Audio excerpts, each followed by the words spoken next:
નમસ્કાર દર્શક મિત્રો, ગુજરાત અપડેટ ન્યૂઝમાં આપનું સ્વાગત છે। સમાચાર મળી રહ્યા છે દાહોદ જિલ્લાના સિંગવડથી।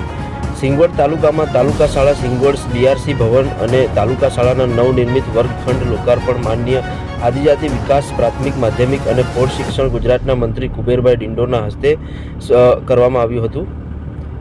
માહિતી મુજબ દાહોદ જિલ્લાના સિંગવડ તાલુકામાં તાલુકા શાળા સિંગવડ બીઆરસી ભવન અને તાલુકા શાળાના નવનિર્મિત 6 વર્ગખંડ લોકાર્પણ માનનીય આદિજાતિ વિકાસ અને પ્રાથમિક માધ્યમિક અને પ્રૌઢ શિક્ષણ ગુજરાતના મંત્રી કુબેરભાઈ ડિંડોરના હસ્તે ભવ્યથી ભવ્ય રીતે કરવામાં આવ્યું હતું, જેમાં ઉપસ્થિત પૂર્વ કેન્દ્રીય મંત્રી અને હાલના સંસદ જસવંતસિંહ ભાભોર, કૃષિ અને પંચાયત મંત્રી બચુભાઈ ખાબડ, લીમખેડા ધારાસભ્ય શૈલેષભાઈ ભાભોર, જિલ્લા પંચાયત પ્રમુખ કરણસિંહ ડામોર, જિલ્લા ભારતીય જનતા પાર્ટીના પ્રમુખ સ્નેહલભાઈ દરિયા, જિલ્લા પંચાયત સદસ્ય દક્ષાબેન પરમાર, સિંગવડ તાલુકા વિકાસ અધિકારી, સિંગવડ મામલતદાર, સિંગવડ શિક્ષક સંઘ પ્રમુખ સુલતાનભાઈ કટારા, તાલુકા શિક્ષણ અધિકારી કનુભાઈ એલ ભરવાડ તથા શિક્ષક સંઘના પ્રમુખ રમણભાઈ બારિયા અને અધ્યક્ષ પિયુષ ચરપોટ, મહામંત્રી ભરતભાઈ કટારા, પૂર્વ પાર્ટી પ્રમુખ સિંગવડ મહેન્દ્રભાઈ પટેલ, બીઆરસી શામજીભાઈ કામોળ, શિક્ષક મિત્રો, વિદ્યાર્થીઓ, આગેવાનો, પત્રકાર મિત્રો મોટી સંખ્યામાં ઉપસ્થિત રહ્યા હતા।